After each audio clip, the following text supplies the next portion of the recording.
sometimes PTs get hurt too. PTs need PT. So you're gonna come along with us on a journey of trying to get my shoulder better. Let's go. How long has your shoulder been bothering you? Probably 6 months. 6 months. What have you been? What's your current level of activity? I run. You run. Because Do you my do? shoulder hurts. Okay, so you don't do any weightlifting or any calisthenics or body weight workouts? Minimal. Minimal? So if I go to the gym, it's probably leg day. Okay. Is it affecting your everyday life? Mm-hmm. How so? Getting a sports bra on, getting pulling the covers up in the bed hurts. Okay. Reaching back into the back seat to pull something forward. Pretty much I have to avoid any heavy movements this way and then to put something in front of me. Okay. Where do you feel the pain? A lot of it's in the back, but if it's really bad, it's global. It's the entire thing. It comes down the rib cage.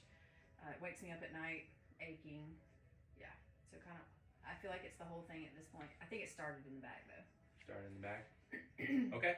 All right. So what we're going to do now is we're going to work on utilizing our active force.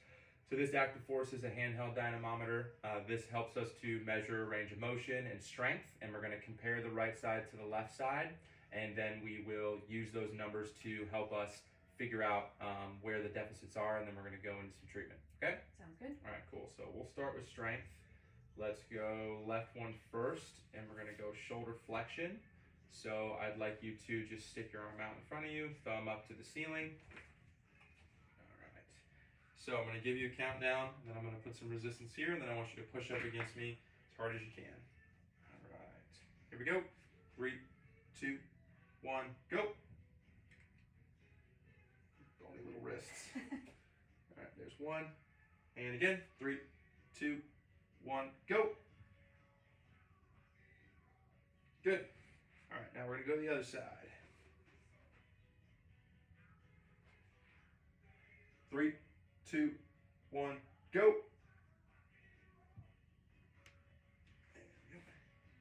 And 3, 2, 1, go. And relax. Is that painful? Nope. No painful. Okay.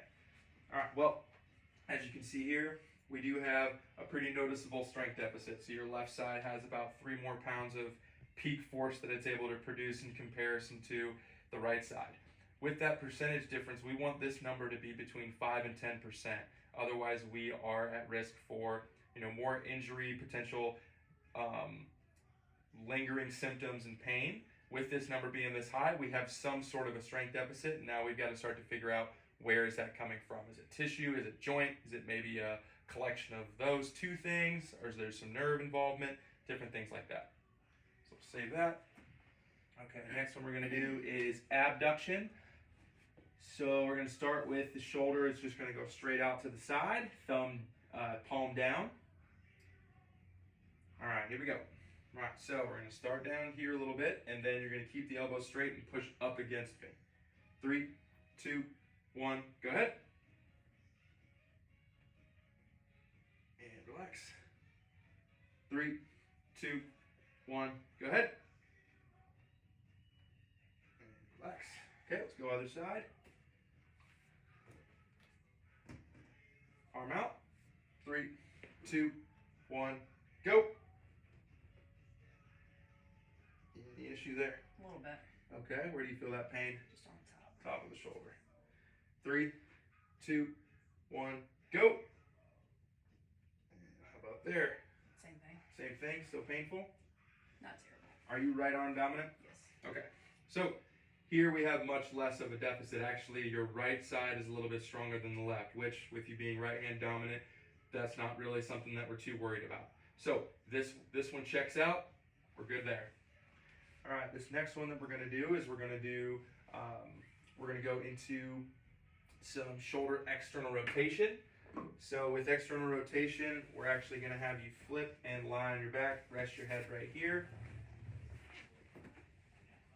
Okay, and now we're gonna have your arms just straight out to the side, soft fist forming here, and that we're gonna be in this position and maintaining this angle. You're gonna try to throw your wrist back against me. Okay, so this is left side, shoulder external rotation, supine. 3, 2, 1, go.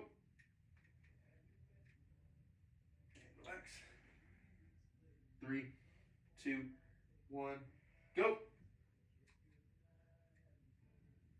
Okay, nice job. Now we're going to go to the other side. Okay. 3, 2, 1, go.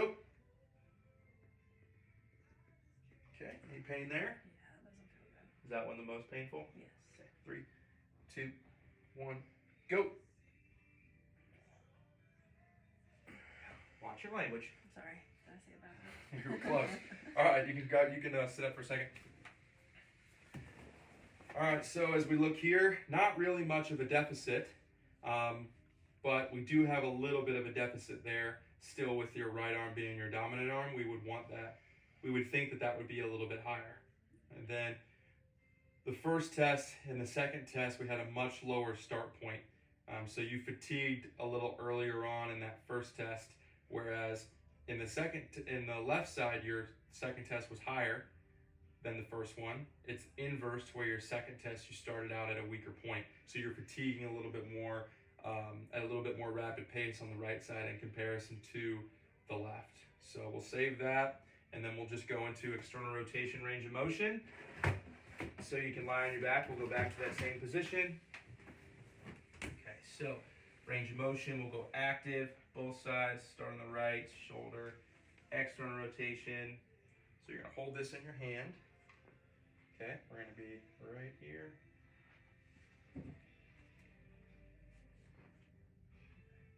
So when I say go, you're just gonna try to rotate as far back this way as you can. Okay. Go ahead. Got any pain there? I wouldn't say pain, it's just uncomfortable at the end. Okay, is that as far as you can go? Yep. Okay, and bring it on back. Okay, now we're gonna go to the other side.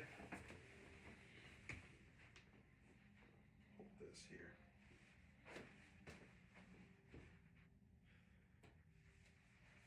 Go ahead.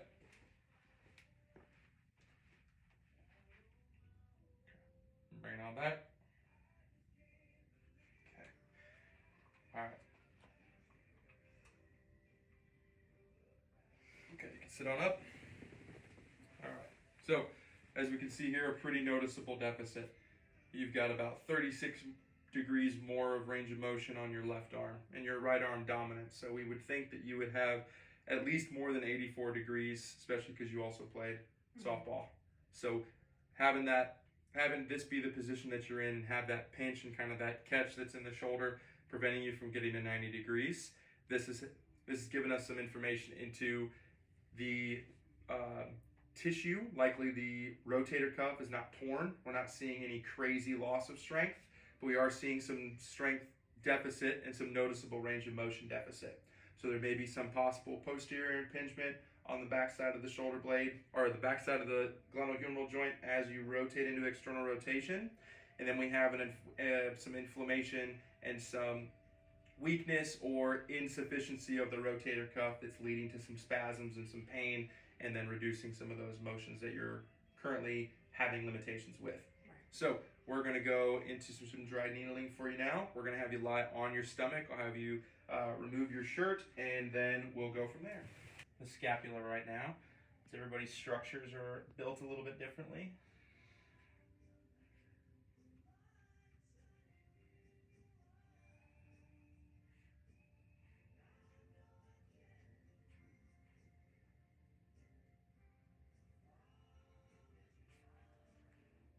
Okay, so we're going to target teres minor. How's that spot there? Right there. So we're going to target teres minor, kind of right along this area here. We're going to target infraspinatus as well. We're going to get a little bit of supraspinatus by kind of coming down and in through this groove here. We'll hit posterior deltoid, backside of the shoulder blade, a little bit of that tendinous, where that infraspinatus and teres minor start to come into more of a tendinous attachment. Then we'll also hit tricep as we go down this way. So now that we've kind of got everything laid out, we'll get going. Okay. So, I need a couple more of these little ones. We need more? Oh, like I might need more just for this treatment. Oh. So here we've got the shoulder blade as our backboard.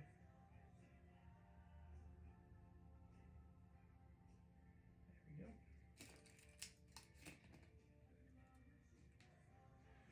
Try to follow those tissue fibers along this way.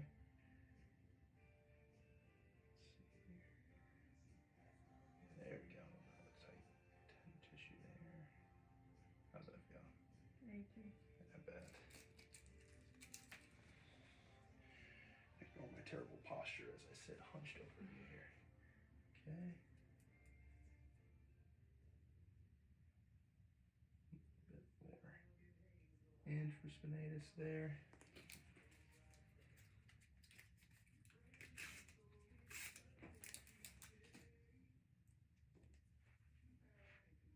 We'll go right at that myotendinous junction. There we go. So we're kind of right on top of the humeral, right on top of the backside of the humerus there. I'm going to go a little lower. Posterior delt. Right in towards that area.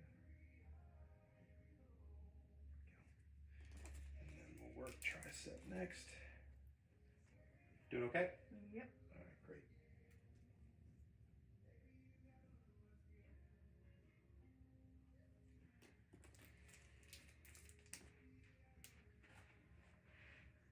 And then we're going to start back and kind of thread this one down and in.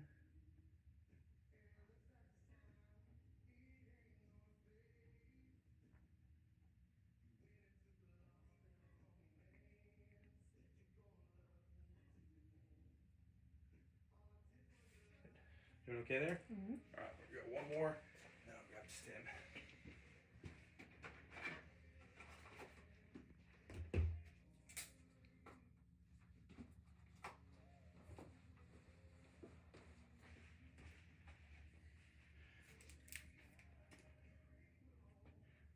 So here we're getting local effects right away with the needles, getting some increase in vasodilation, creating a little bit of inflammation into the space just to start to work on the tissue recovery process. A bunch of chemicals are being delivered into the local tissues here.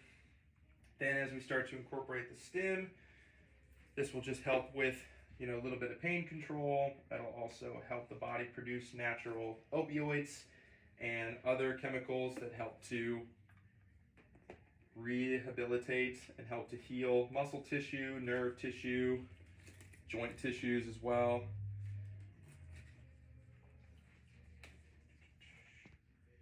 So in order to get good coverage of this whole entire area, we're going to work kind of like an X pattern with our leads.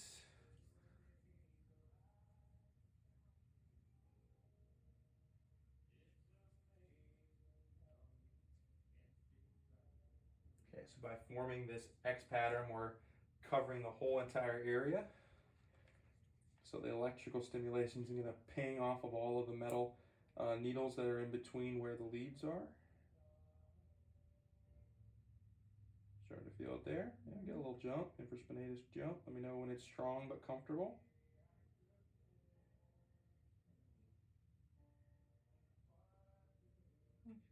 Okay, we'll go other side. Maybe a little bit. So we got that muscle twitch here, supraspinatus, infraspinatus, teres minor down here as well. So everything's hopping, everything's jumping together. How's that? Good. All right. Set a timer for 10 minutes. We're ready to roll.